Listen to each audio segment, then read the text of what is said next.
Hey guys, thank y'all for joining.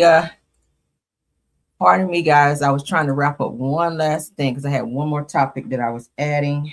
Thank y'all for being here. Let's go ahead and get into the show. Thank you, thank you, thank y'all. All right, how y'all doing? Happy Sunday. I hope you guys had a wonderful 4th, honey, because listen, it was hot as hell yesterday morning. We did get some thunderstorms here too as well. But it did not ruin the evening. Still had a chance to get out and have a good time. So I hope you guys did as well. Pardon me for not being on camera this morning, you guys, because I'm trying to multitask, washing my hair and all types of stuff. I'm doing a lot today. But yes, I am here. Hey, Just T, please. That's a content creator. You guys check her out. All right. And of course, shout out to my top flight mods. I see you, Rose, in the house. Thanks for being here. Tef is in the building. Hey. My top flights are here. Truth is here in spirit. But thank you guys all for being everyone. Hello to everybody. Okay. Let's go ahead and jump in. Of course, everything said in the video is alleged and in my opinion and is used for fair use and entertainment. All right. Let's go ahead and get into our first topic. Because child. All right, let's see. Okay, so we got to get into this. Hold on. Okay, yeah. Let's get into this Karmelo update. I found an update on that. So we're going to go ahead and share and talk about that first. All right. Y'all be patient with me this morning. All right, let's get into it, honey. With Karmelo, we already know what's going on as far as this appeal. There is an appeal in place, so let's get into it. Just days after telling a Texas court that he could no longer afford legal representation, Karmelo Anthony has landed a new appellate team packed with some of the biggest names in criminal defense and civil rights in the state, including former Dallas County Prosecutor Russell Wilson. Now, according to NBC Dallas Fort Worth, the group of 6 attorneys announced Monday that they will represent Anthony pro bono as he seeks to overturn his unaliving conviction and 35-year prison sentence. Now, organized through Stand with Karmelo, the team also includes Innocence Projects of Texas Director Michael Ware, Texas NAACP President Gary Bledsoe, Ben Crump Law Attorney Brooke Cluz, and Attorney Sean Deridia, and Justin Moore. Okay, so let's go ahead and get into it. The development marks a dramatic reversal from less than 2 weeks ago when Anthony filed a pompous oath alongside his notice of appeal, stating that he lacked the financial means to continue paying for lawyers. Said that now, instead of relying on the court-appointed counsel, the 19-year-old enters the next stage of the legal fight with a roster of attorneys experienced in appellate law, civil rights, and wrongful conviction cases, at which you guys know he was wrongfully convicted, I feel. Okay, so we know that. I just gave you guys the names of his attorneys that will be handling the case. Let's get into this next document because something was filed by someone who is not even an attorney. So is somebody trying to mess with this appeal that's been filed? This was on the 29th of June. Okay, on a good old Monday. So let's get into it. Okay, let's get into it. Let's get into it. All right, so you guys can see all the names over here. Court of Appeals, 5th District of Texas at Dallas, 600 Commerce Street, Suite 200, Dallas, Texas. Filed June the 29th of 2026. Earl Langham Jr., Indigenous American Indians, 6404 Greensboro Drive, Austin, Texas, 78723. Regarding the Court of Appeals number, it has that number there. Trial court case number, it gives it there. Style, which is the Karmelo Sincere Anthony versus the state of Texas. It says that Mr. Langham, the court has received a package of documents signed by you and the money order for $300. The documents state that they are for the Western District of Texas Territory, Superior World Courts of Records, and the Western District of, I'm sorry, relief for this court. Also, even if the documents were to seek relief on behalf of Karmelo Sincere Anthony, the documents do not appear to be signed by an attorney who is a member of the State Bar of Texas and who represents Mr. Anthony in this appeal. So it sounds like this person who has nothing to do with the case is starting to insert themselves. Are they trying to throw off this appeal for Karmelo by filing these documents off the record in the name of Karmelo? This is what it's looking like, okay? I just read to you guys the attorneys that are handling Karmelo's appeal, so no one else should be filing any motions or any documents on behalf of Karmelo because they are not his attorneys, right? So let's keep going.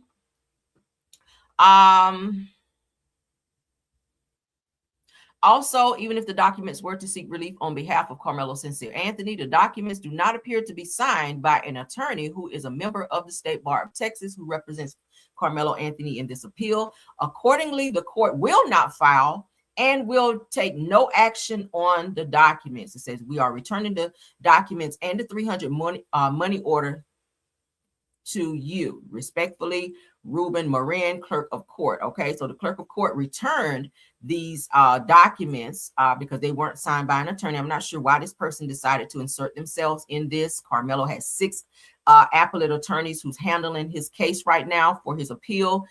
This person here is just submitting documents and sending money orders in, and that's definitely not in their jurisdiction to do so. So as you guys can see, the clerk of court, Ruben Moran, sent those documents back in terms of the money order as well, because they are not within jurisdiction to be sending in any documents. So this Earl Langford Jr., sir, you are out of order, okay? We don't need anybody sending anything to throw off this appeal. Let his 6 attorneys who have now stepped up to handle this case, who are very much so experienced in this type of appeal for Karmelo, let him handle that. We appreciate others who want to help and step up, but no, if you are not an attorney and you're not signed on to this case and Karmelo has not I guess approved for you to be on this case, okay, then don't be sending shit in. Don't be trying to throw things off and derail what's already begun for this appeal for Karmelo, okay?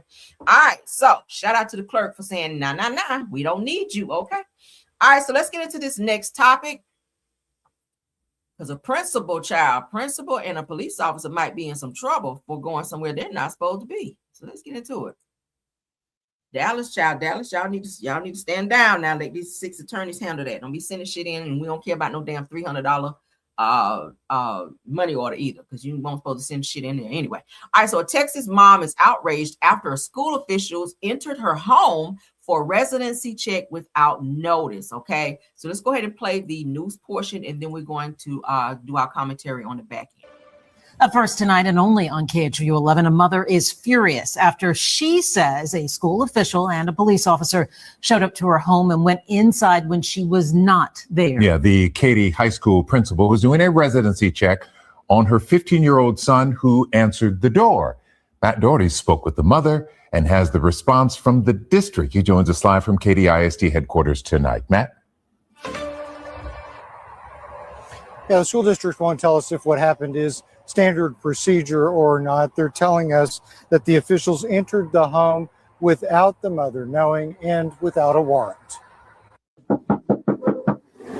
Katy ISD, Katy High School. The security camera video you're watching shows 2 Katy ISD officials at the home of a 15-year-old Katy High School student on Tuesday afternoon just before 2 o'clock. Hello, trying to do a residency verification, Katy High School. After about 45 seconds, the teen, who is at home alone, answers the door. Are you? Yeah, okay. So I'm Dr. Hull, okay? So I just have to do a residency verification. So basically I just have to see where your room is, if that's okay. Is it okay if I come in? Okay. How's your summer going? The teen takes the officer and the principal to his bedroom like they asked. They leave about 3 minutes later. When I first saw it, I was appalled.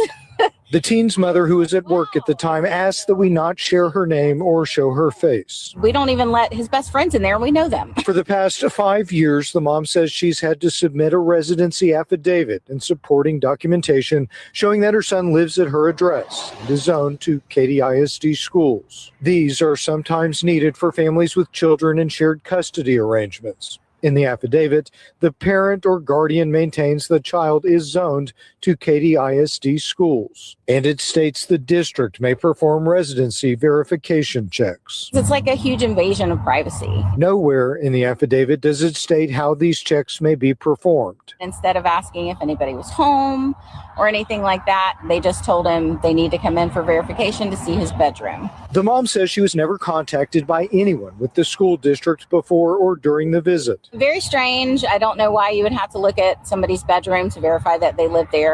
We've been in the neighborhood for 6 years.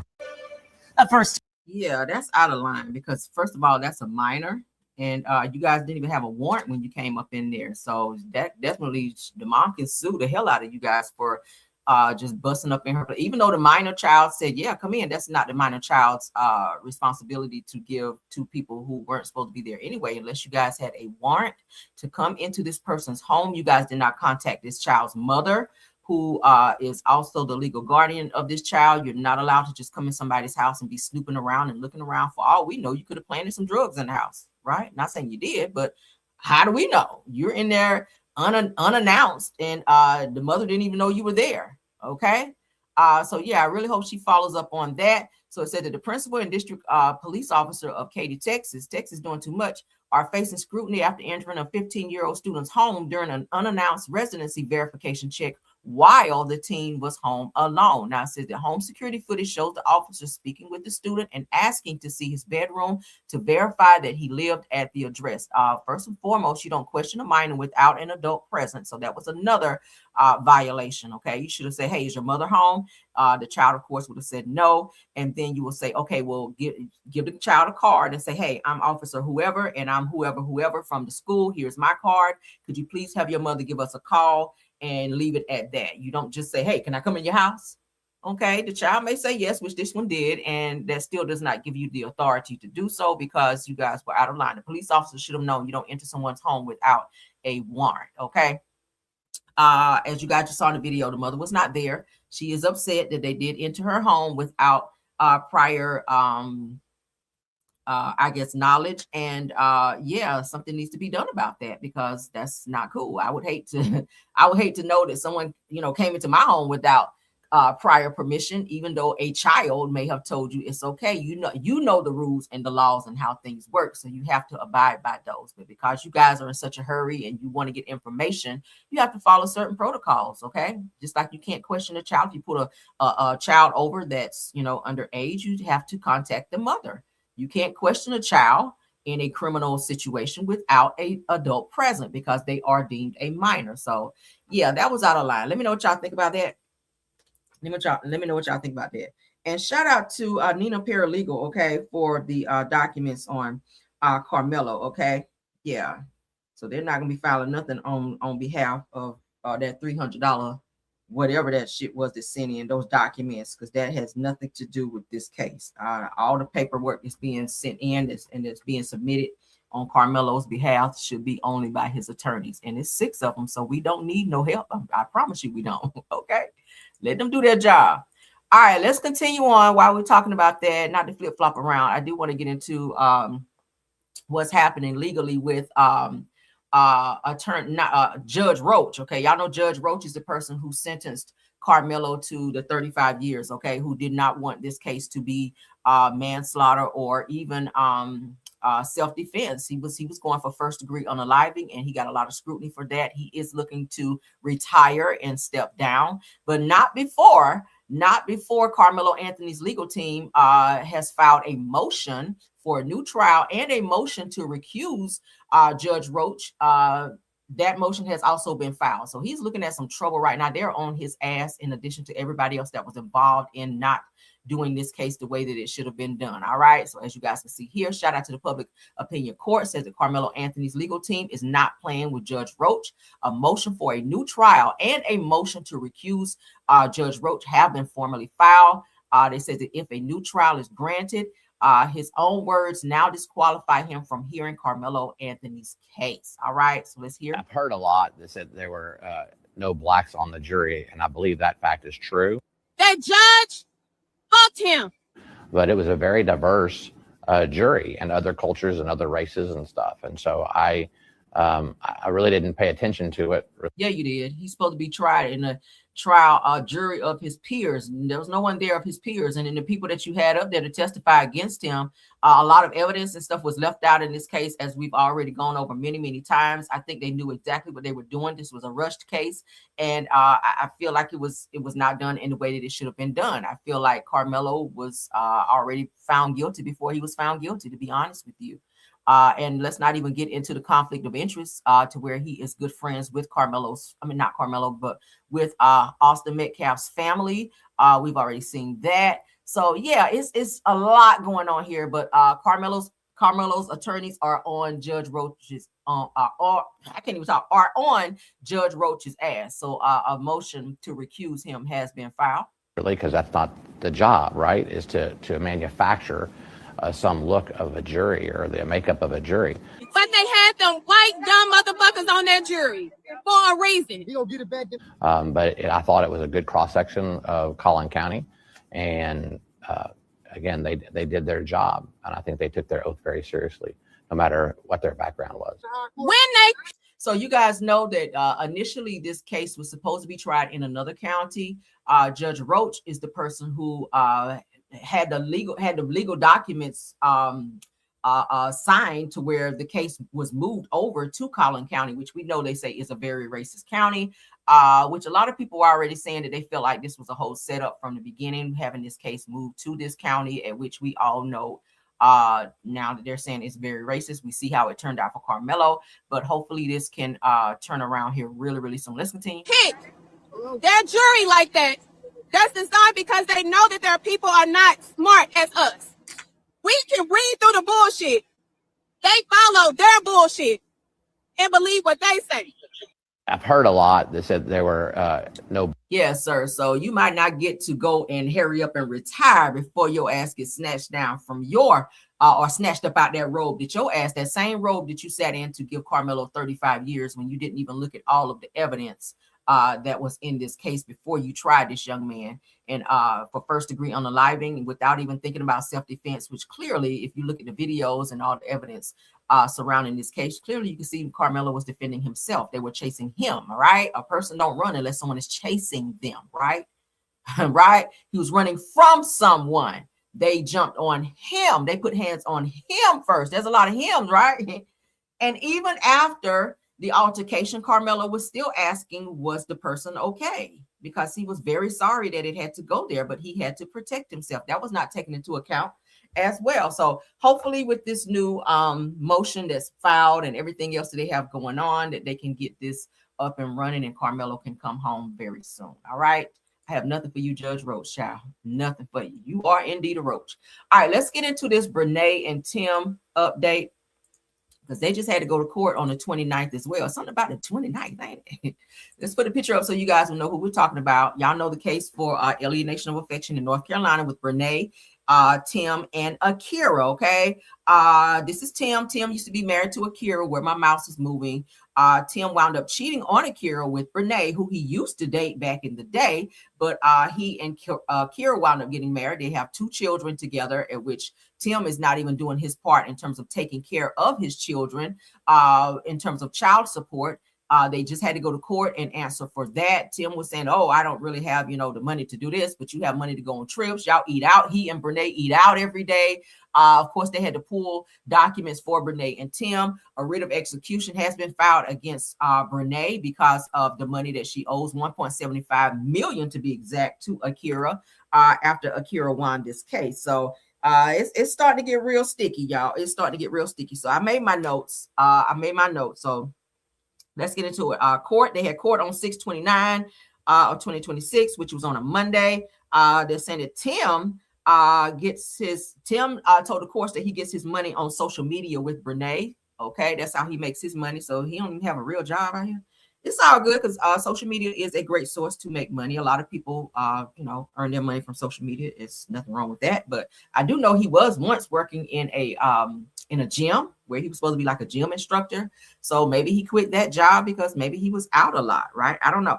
But Tim has, they said that Tim has only bought his children with Akira only 2 outfits, you guys, since his separation from Akira. That's a long time. That's been like over a year or so, going into 2 years. So you only bought your kids 2 outfits. We know that children go through growth spurts and everything else, but Tim and Brene eat out every day. You guys are going from Airbnb to Airbnb to avoid this writ of execution that's been placed on Brene for this 1.75 that she owes Akira.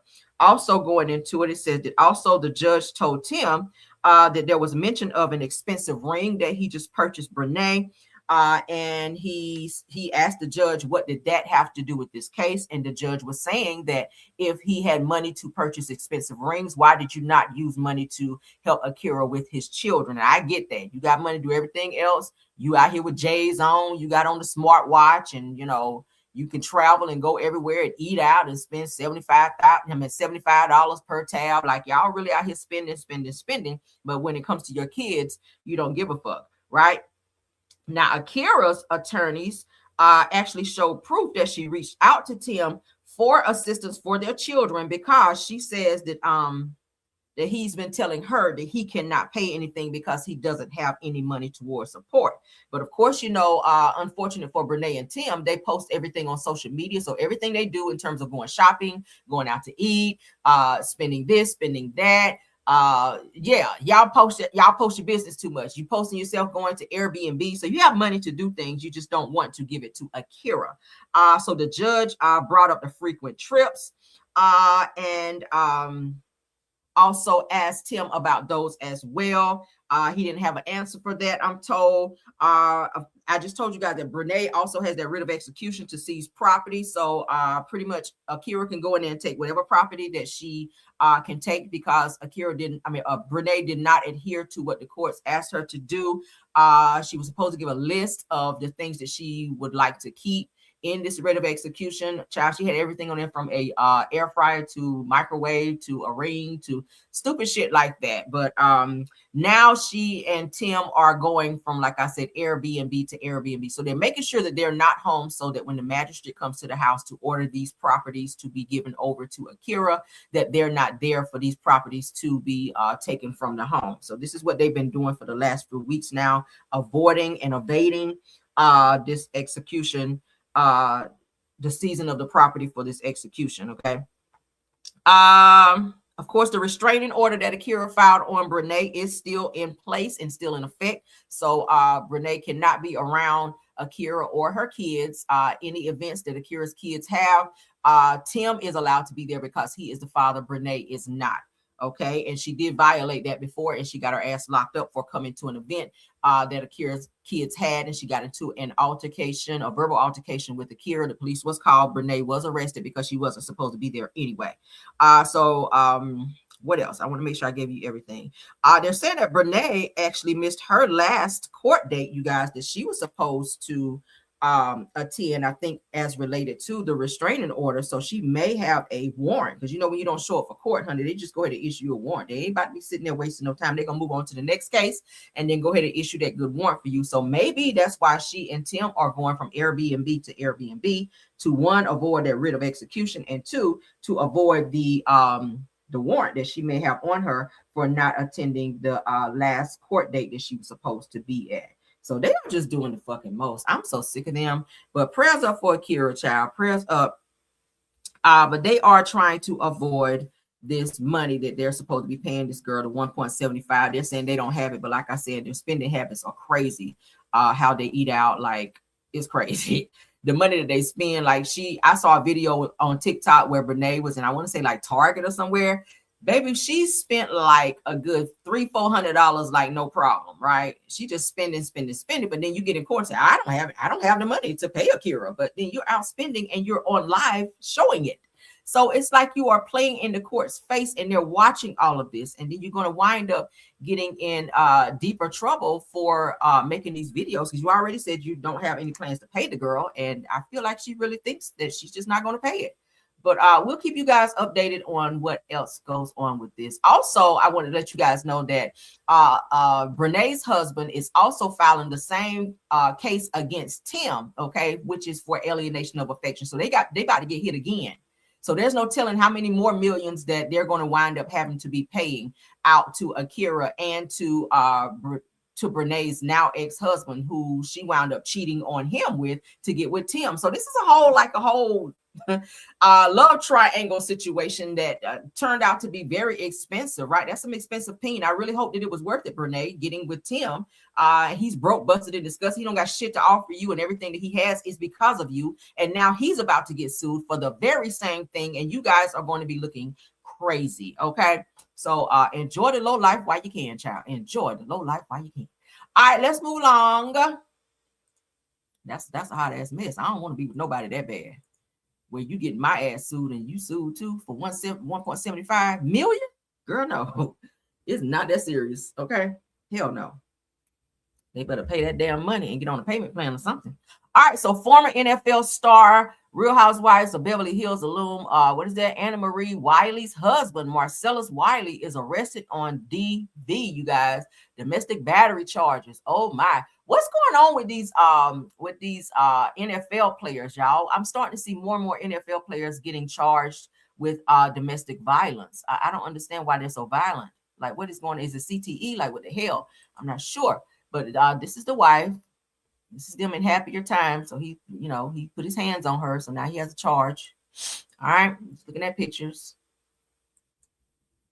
Yeah, that smile look like you guilty. So former NFL player and sports commentator Marcellus Wiley, the husband of former Real Housewives of Beverly Hills cast member Anna Marie Wiley, was arrested over the 4th of July holiday weekend, you guys, in Florida. They had fireworks outside and fireworks inside, and your ass had to go to jail on a holiday. Damn. Now, according to TMZ Sports, the 51-year-old was booked into the Orange County Jail on July 4th on a charge of domestic battery. Now, as of Sunday morning, Wiley remained in custody and was reportedly being held without bond. Authorities have not released any additional information or details about the alleged incident, including whether Anna Marie was involved. Okay, usually domestic does mean like your partner. So let's get into it. It says that Wiley played 10 seasons in the NFL after being selected by the Buffalo Bills in the second round of the 1997 NFL draft. Said that he later suited up for the San Diego Chargers, Dallas Cowboys, and Jacksonville Jaguars, earning a Pro Bowl selection before launching a career in sports media with ESPN and Fox Sports.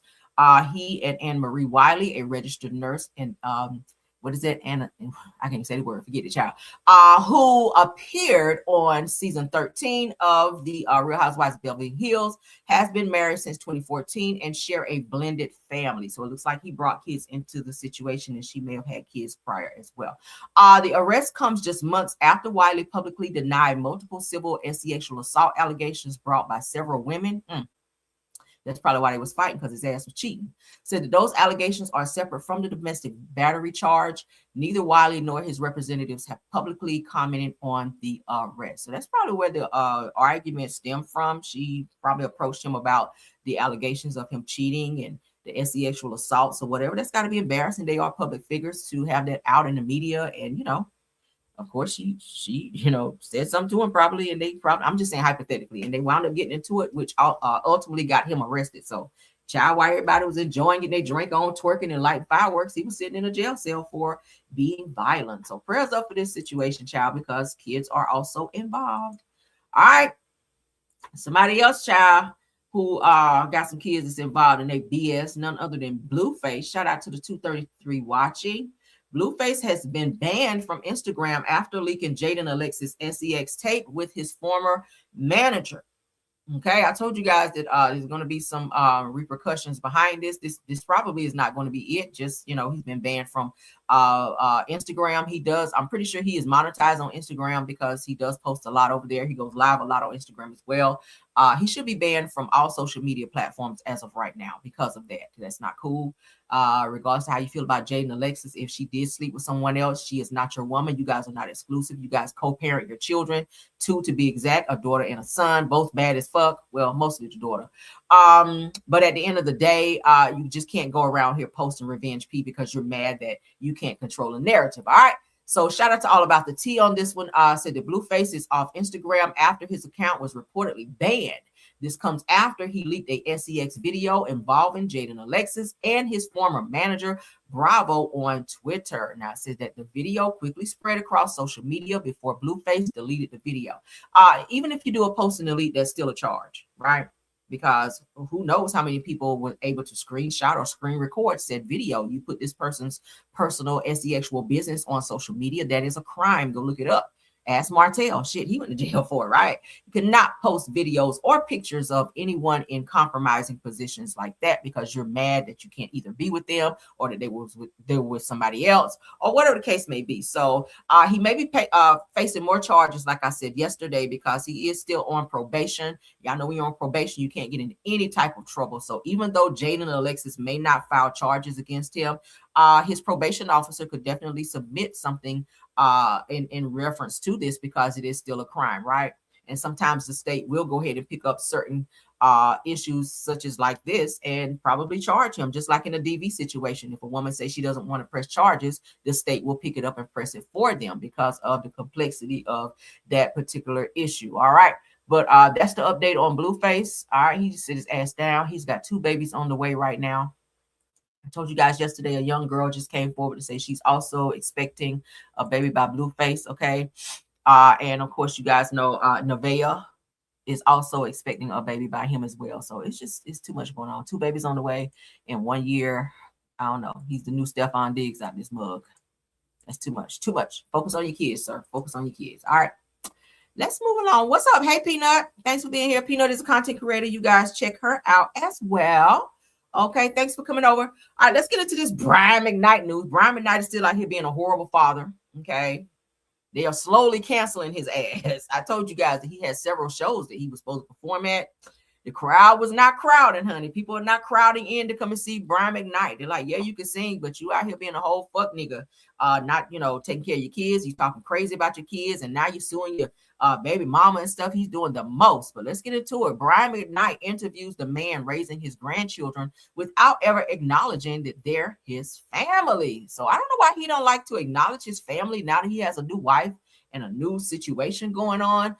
He married a Hawaiian lady. I think her name is Leilani or something. She had her own kids brought into this marriage, and Brian Mcknight treats those kids like they're his kids over his own kids. He disowned his biological kids, and even went as far as naming his newest son from his new wife, Brian Mcknight Jr., when he already has a son named Brian Mcknight Jr. So, that's just messy, right?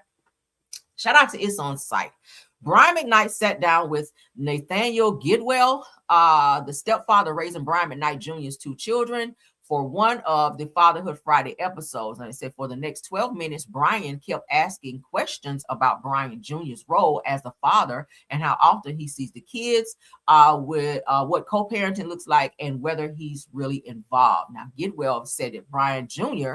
Reportedly only sees the kids once or twice a year on a good year, usually around birthdays or Christmas. It said that he says that there have been a lot of broken promises over the years, which is why he makes it a point not to break his own promises to the kids.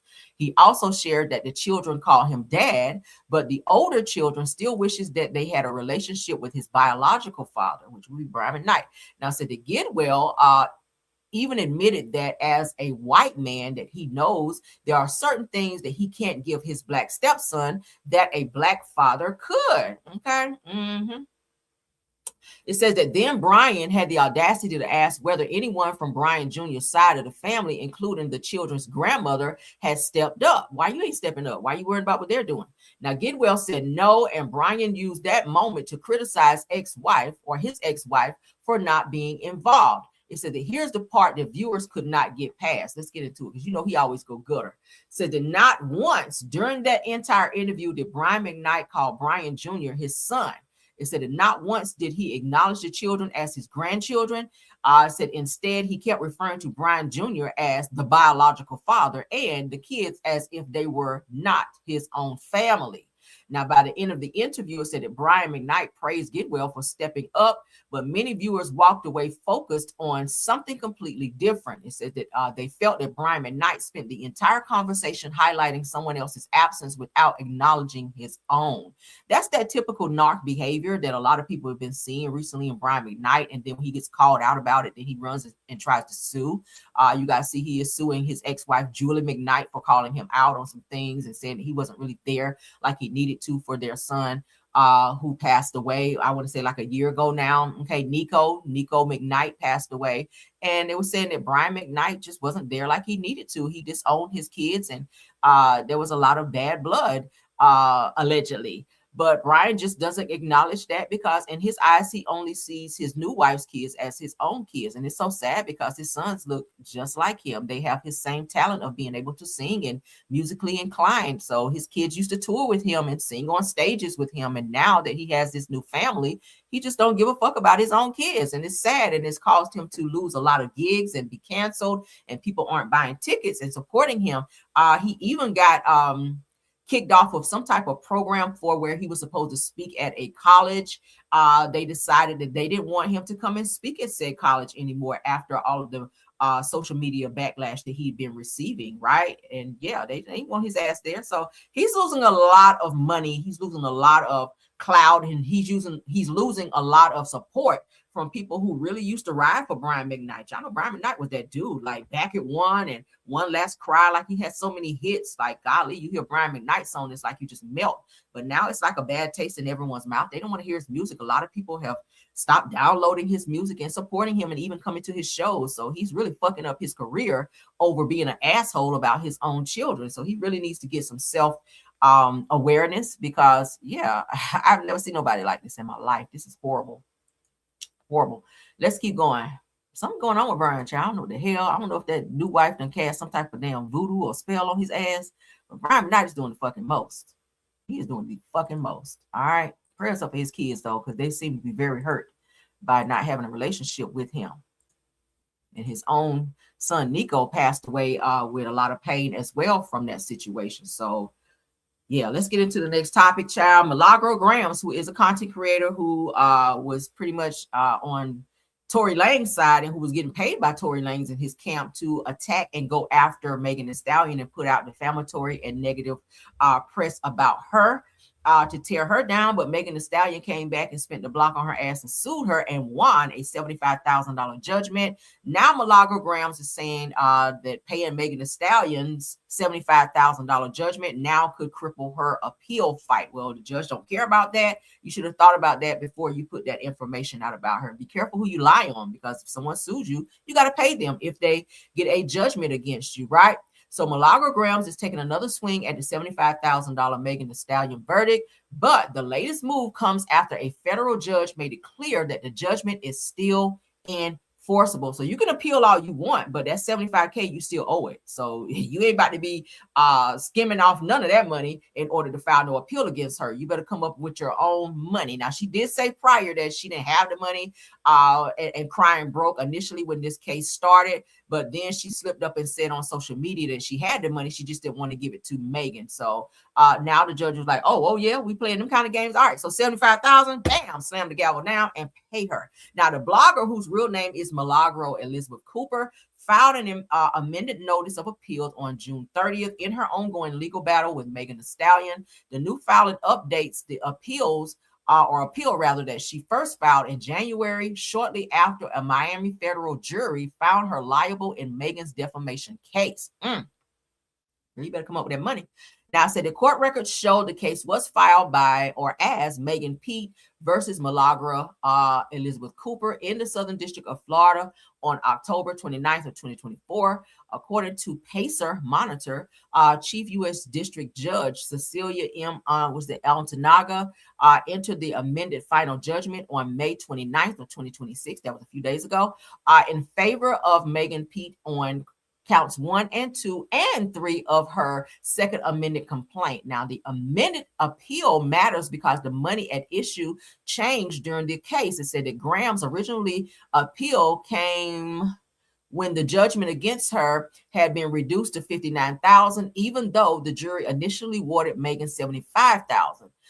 The reduction happened after Grams was treated as a media defendant, a classification that raised an issue under Florida's law about a pre-suit notion.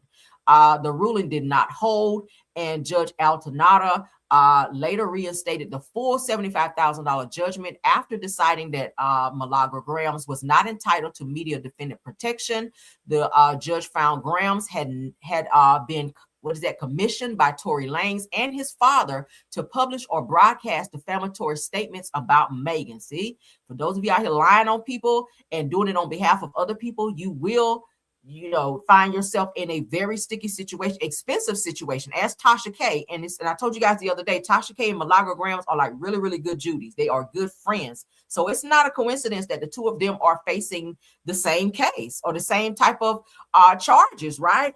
We know that Tasha K is currently facing millions of dollars that she owes Cardi B, and Cardi ain't letting up off her ass. She just had to kick out another $60,000 for reporting on Stephon Diggs and Offset, which she was not supposed to be reporting on, and she signed paperwork saying she would not do it, but she couldn't help herself and did it again, and that cost her. All right, so let's continue. Judge Altanada reversed the earlier reduction on May 29th of 2026 and reinstated the full judgment after citing evidence that Cooper, which is Milagro Grams, coordinated with Tory Lanez and his father, Sunstar Peterson, to slander Megan Thee Stallion in connection with Lanez's criminal defense. So you better watch out who you're running around here trying to impress and doing their dirty work, because it could ultimately cost you if said person decides to up and sue. Your name could be brought up and you could be being sued as well, because defamation, child, people getting sued every day for defamation.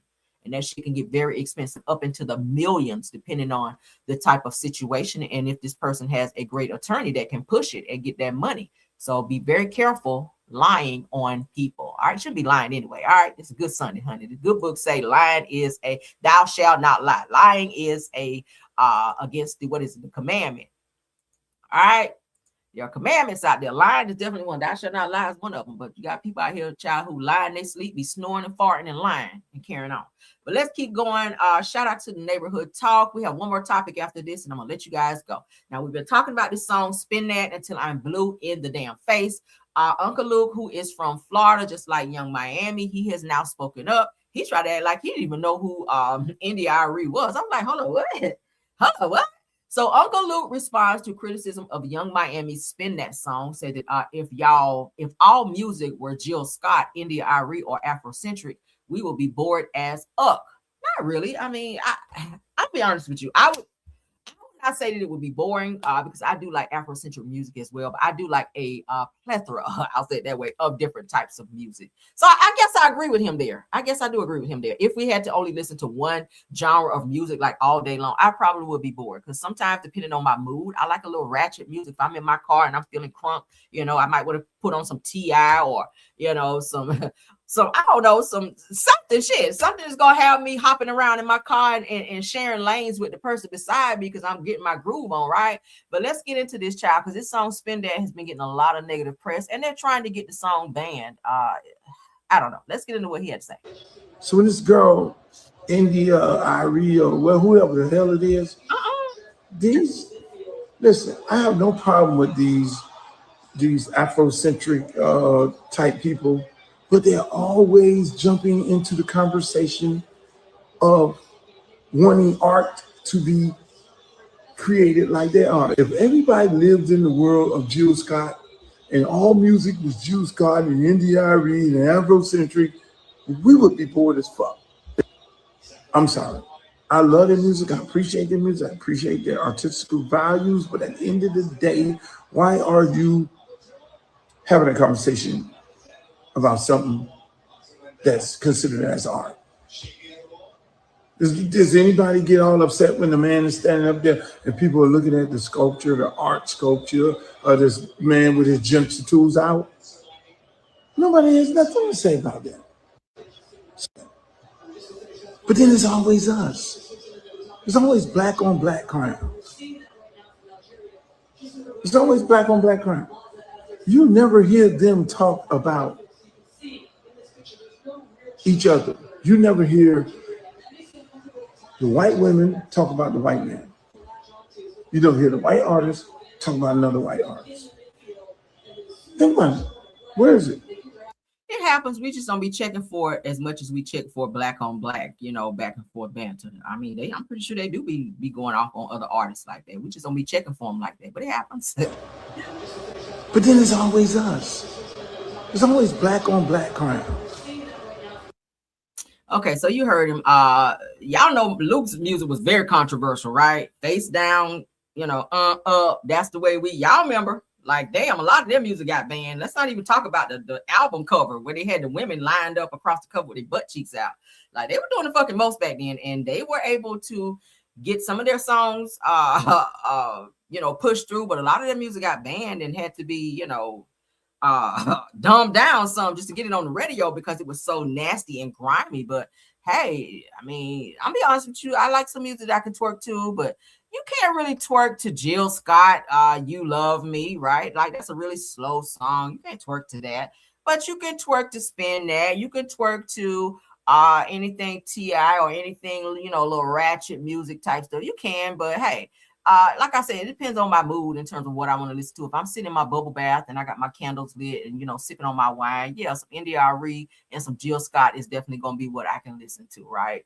It just depends on the mood. It just depends on the mood. If I'm kicking back and I just want to have a relaxing day, yeah. So I don't know. That's why you have the capability to listen to different genres of music. That's why you have different genres so that you can flip and go through whatever you want to listen to, right? I listen to everything. Hell, I like rock music. I listen to everything. I don't just listen to rap and R&B. I listen to everything except heavy metal and satanic music. I don't listen to that shit. But most of everything I listen to, okay. I like a little gospel sometimes, okay. If I'm cleaning up the house, child, I cut my music on, child, and I use my broom as the guitar, and I be rocking out. Hell yeah, I damn sure do. But so let's get into this. NDRE said that the mass acceptance of the song itself is a crystal clear sign that of the bigger problem. She says, I finally realized that not everybody wants to get free, and it was a very rude awakening. All right, so she doesn't like the lyrics to this song because of what the song talks about, but a lot of people like the song because it has a nice ring. The beat is nice. It's something you can vibe to. The hook, I think, is what, makes everybody kind of like the song and kind of vibe with the song. So I don't really have a problem with it. Like I said, I don't really have a problem. The song is ratchet, but I'm not out here saying, yes, cancel this song. I don't feel like that, but damn. This other person says that I'm calling for a boycott of Young Miami song. Spin That. Said, I believe is degrading out to our culture. At some point, we have to take seriously the power of music. And that it has over our perception and the values that it reinforces. This can't be the song of the summer. So y'all see people are trying to get this song canceled, child, and get Young Miami canceled too. They said that we know Carisha didn't write Spin That by herself. So are we condemning the male writers who helped create the lyrics too? Said, or are we holding her accountable? Says, I'm just trying to understand where people draw the line. I mean, it's the same with Cardi B. Cardi B has ghostwriters as well. Y'all think all that ratchet shit she come up with is by herself? No, her songs are very ratchet. Her songs are very ratchet. I don't see nobody saying they want to cancel her. And I'm not even taking up for Young Miami because I don't even fool with her like that. But I'm just saying we got to be fair across the board. And I get it that you like who you like as far as artists, but let's give it a fair chance across the board. Cardi is definitely ratchet or as ratchet as Young Miami. So if we gonna cancel Spin That, then we gonna have to cancel some Cardi B shit. And I know y'all don't want to do that because Cardi is popping right now. But child, I really don't feel like it's that serious. I get what they're saying culturally. It's just not, something that, they're saying that, hey, we came out of slavery and all of that. Like we going back into 400 years of where we used to. I don't feel like it's that with this song. I just feel like it's a little too ratchet. The words are just not something that our ancestors would approve of. But ultimately, it's just a song and the message behind it. No, it's not positive, but do I feel like this person should be canceled? No, I don't think it's that serious, right? I just don't. I don't think so. But let's continue. All right. Last topic. Yandy, honey. Yandy, who is no longer with Mendices. Shout out to Mendices because Mendices' child finished his house in like 6 to 7 months. Beautiful home, right? Beautiful home. But it's taking somebody 8-9 years, child. They ain't even got a window in the bitch. But that's neither here nor there. Was that messy? I guess, child. But so shout out again to Mendices. But Yandy, honey, Yandy is saying that she might want to be getting her a peach to be on Real Housewives of Atlanta. I guess people from Love and Hip Hop now they're coming on over to Real Housewives of Atlanta. Y'all see K Michelle made her way on there. So Yandy, she's I guess shooting her shot, or maybe wanted Andy Cohen to see this video to maybe where she might get her a peach one day. We'll see. Let's get into it. Shout out to Housewife from a Housewife. Let's share so y'all can see it along with me. Was that messy? I guess. Yeah, Mendices got that huge house. Like, his house is huge, y'all. And he finished that house in like 6 to 7 months. 6 to 7 months. And it has a nice, huge pool in the back. I might pull it up when we finish this so y'all can see it. But y'all, yeah. And folk out here still building the house 8, 9 years and still ain't got the shit up. Ain't even so much you got the fucking mailbox up. But let's get into it, y'all. My friends on the Real Housewives of Atlanta. I think that it would be an opportunity that I'd absolutely explore. I'm really close with Portia, close with Shamia. Kelly's my girl. Love K Michelle. Cynthia Bailey, that is my sister. For sure, yeah. Like, these are my real friends outside of camera. So it would be a natural relationship for sure. But I'm kind of great where I am. Reality TV, it's been almost 20 years for me. Wow. So I got 2 movies I'm shooting this year. Yep. One of them. We're both actually a part of we both got casted for a movie together. Yes. So stay tuned for that. So that is really my focus right now. And the opportunity, of God willing, things come around that circle back to reality TV, I'll certainly explore it. My friends on the Real Housewives of Yandy shooting her shot at possibly getting a peach. They already cast it for next season. Oh, it's somebody too that y'all gonna be surprised that they're saying they're ready to come back. I mean, put that up there. Hold up, y'all gonna be surprised about that. Gry, okay. Let me put that post, and this is gonna be the last one. I promise. I said that before. Sheree, honey, Sheree says she ready to come on back. Now y'all know that David Bravo was trying to get her to come back to be a friend of, but she turned it down because she was saying the money was not to her liking. Okay, when they tried to negotiate with NBC Universal her contract, she was like, "Yeah, no, that ain't gonna work for me, honey." But Sheree said, "Bitch, you know what? The way these bills looking over here with all these liens, excuse me, y'all, with all these liens and whatnot, baby," she said, let me get my ass up over there, honey, and take what I can get." All right, so let me get it up, child. I sent it over. All right, y'all can see Sheree, honey. Sheree said she ready to bring it on bike. I said, I know that shit right, girl. Sheree looks good. She got some nips and tucks and stuff like that going on. Let's go ahead and share that so y'all can see what's going on with Sheree. Right? Y'all want to see Sheree come back? I don't think she got shit to talk about. I mean, we'll look at your house again. Your house is flawless, but you ain't got no damn storyline, and we damn sure ain't trying to be buying that shit by Sheree bullshit. The child, they say a whole jogging suit is like $150 just for the top. And I know we ain't going out like that. All right, let me find out. So let's get into it, honey. Sheree Whitfield. Sheree Whitfield is once again making headlines as reports claim that she'll be back for the next season of The Real Housewives of Atlanta. What y'all think about that? Now, sources say that Sheree originally declined to return for season 17 after producers attempted to cut her pay and offered her a friend role, but now she's allegedly reconsidering. Now, fans are buzzing that the decision may be tied to her ongoing financial battles, at which we've heard about a lot. She has a lot of taxes and liens and stuff like that on her property. I told you guys that she was thinking about downgrading maybe, or maybe trying to sell the property or refinance the property. That's too much house for her. I mean, it is. As Sheree has reportedly owed several rounds of back taxes to the IRS and carries a hefty mortgage on her lavish Chateau Sheree estate. Y'all, told y'all she pays like $12,000 a month for her mortgage. That's a lot. I don't know where she's coming up with the money every month, but it says with speculation swirling that she needs that check, considering claims, insiders claim, that Sheree has already reached out to NBC executives to negotiate her return for next season, proving again that the She by Sheree star knows how to keep her spot on the spotlight. I don't know what she would talk about. Let's show some pictures. She do look great here. Okay, y'all know she always kept her body up. Sheree gonna always have a label, honey. Sheree is about appearances. I'm gonna tell you that right now. Sheree could be broke as a joke, but when you see her, you would not think it. Okay, she gonna pull up in the Porsche and she gonna have that hair done, nails done, everything done. Body gonna be snatched, but child ain't gonna be shit in the bank. Allegedly. Okay, I don't know, Sheree. But what do y'all think? Y'all want to see Sheree come back for next season? Okay, come on with the Birkin. That's a cute Birkin, though. We'll take it.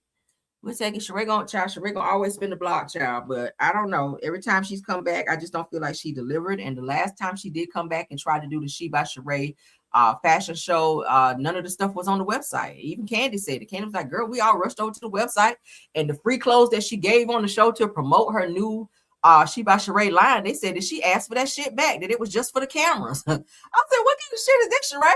They said she gave out all types of hoodies and She by Sheree suits, and they said that after filming, after the cameras went down, that Sheree was asking for the stuff back.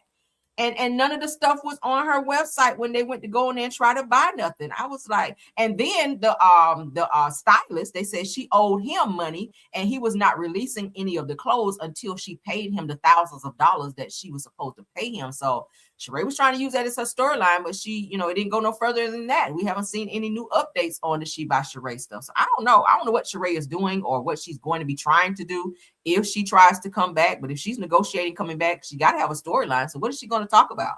Is she dating someone new? Because y'all know she kind of keeps her life a little private. We really haven't really seen Sheree be out there, except for when she was fake dating Martell from Love and Marriage Huntsville. And I said fake dating, heavy on the fake dating, because I don't feel like they were really together. But I don't know what she would talk about if she came back. But I don't know, child. You need the money, I guess. Maybe you're going to clean the windows down there on set. Maybe she's going to sweep up around there, bring Andy Cohen a good drink while he's down there. Honey. I don't know. Maybe she's going to be a waitress on set or some shit. I don't know. But y'all know what y'all think. Let me stop sharing. All right, so let me pull up Mendici's house so y'all can see it before we get out of here, child. Because Mendici's is out here moving and shaking, child. Child. Mendici's. There you go. All right, so let me get that pulled up. Yeah, Sheree might be a water girl on set, y'all. Sheree, if you see this, don't be mad, okay? Don't be mad at me, Sheree. Okay? But then again, I don't really care. All right, so let's look at this house that Mendici's done up and built, child. And it only took him 6 to 7 months, baby, and he is in this house. I ain't mad at it. Beautiful home, too. All right, y'all see that? Let's see. Beautiful. That is not a dive. 10-foot pool, that's nice. I like the greenery. Skylar, that's not a dive. Your belly... Yeah, your head's supposed to go in first. Yeah, but that's a better dive, but that's not a dive either.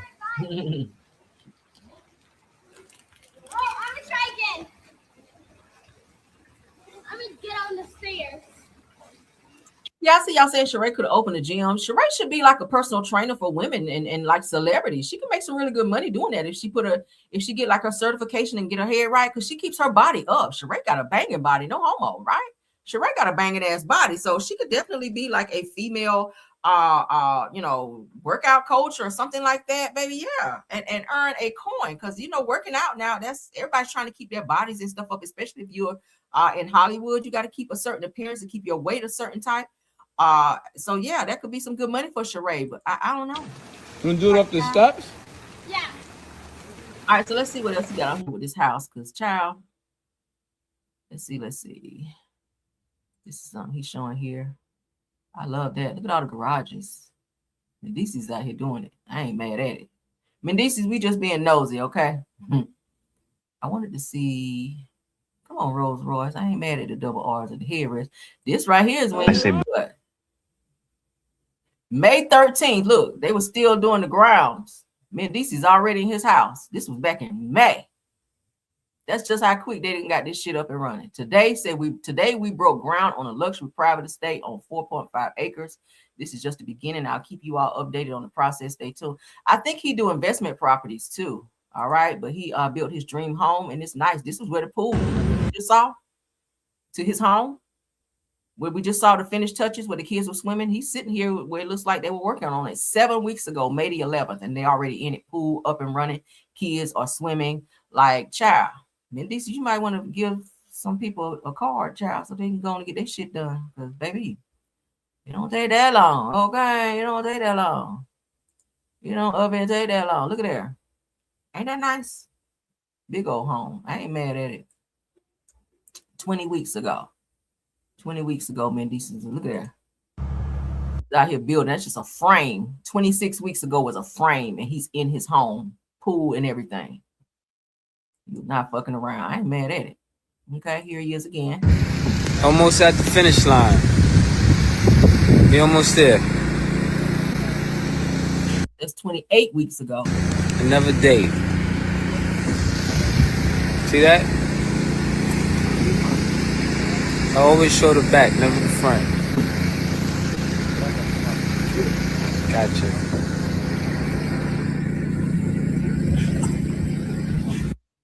I ain't mad at it. So shout out to Mendices, okay? Shout out to Mendices. Shout out to Mendices, okay? Shout out to the Porsche right there. Okay, yeah, we can't play no music.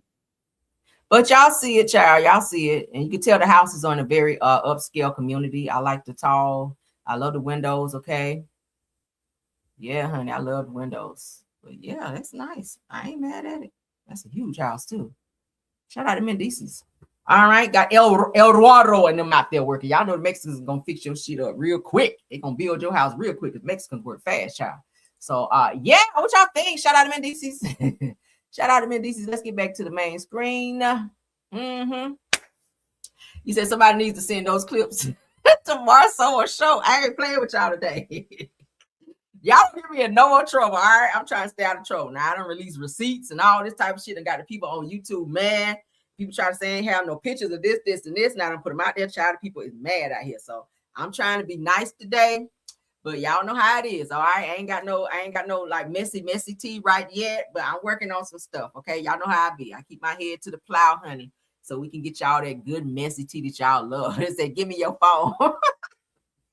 Oh my God, y'all so damn messy. But shout out to the 300 watching, okay? Shout out to the 300 watching. Y'all like this video, hype it up, okay? Again, shout out to Mendices on that house. It's nice. Okay, it's nice. And shout out to all the topics that we discussed. Please don't forget to comment on each and every one. I'm interested to see what y'all feel about the topics we discussed. Shout out to everybody in the chat as well as in the bushes. Hey, Peanut, shout out to Peanut being here. She's a content creator. Y'all get over there and check Peanut out. All right. Check her out because she's a reader and a dragger too. I love that, honey. I love somebody that can talk a little shit because I do it too. Yeah, y'all know El Rhoa. You got to add the tongue part. El Rhoa, child. Y'all know El Rhoa and Juan and them, child. They get over there and get the hammer and they going to get your shit built in record time, okay? Hell yeah. A whole mansion in about 2 weeks fucking around with El Rhoa and Juan and them. Hell yeah, they will. All right, so see, when you got Leroy and Rufus and them on the job, you know, it's going to take about 9 years or whatnot. But anyway, so shout out to my top flights, Tiffany Thomas, Rose Armstead, and True TV Podcast. Thank y'all so much for modding as well. Y'all don't forget to tap on that like and hype up the video as well. All right, I'm gonna try to see y'all later. What y'all saying? Oh my God, right? Yeah, y'all, Rufus and Leroy and them, they're gonna have your ass waiting a whole 9-10 years to get your shit up. All right, but El Rhoa and Juan and them gonna build your shit up in about a good 2 weeks. 28 weeks as they did Mendices. All right. What did you say? You said I hate that they be doing that. But I'm taking it with grace. Thank you. Child, I don't be worried about these people. Okay. I just put my receipts out there. I do my commentary. You go and I listen, I told y'all I don't wear my heart on my sleeve. Some people gonna like you, some people gonna like what you talk about, and some people are not gonna like you. I've been getting roasted for 4 years, the whole 4 years that I've been on YouTube, and bitch, I'm still here. Okay, that's what I can say. I'm still here. I'm still messy. I'm still putting out good commentary. And that's just the end of it. Shit. People gonna like you and people not. If you don't like me, I don't give a hot damn. You know, climb up a tree and hopefully when you climb back down, a branch won't be in your ass when you come down. That's how I feel, right? I don't give zero fucks. I do not care. I do that. I think y'all know that by now about me. I do not care, child. Do not like me. All right. Yeah, Rufus and Leroy and them, child. But y'all, let's get out of here. Y'all about to get me started because I'm gonna slip up and say some shit I don't need to say on the good Sunday. I'm trying to be saved today, honey. All right, it's Sunday. I'm saved. Tomorrow, I'm not gonna be saved because I'm gonna be back talking my shit tomorrow on a good Monday. All right, but let's get out of here. Love y'all down and all. All right, bye.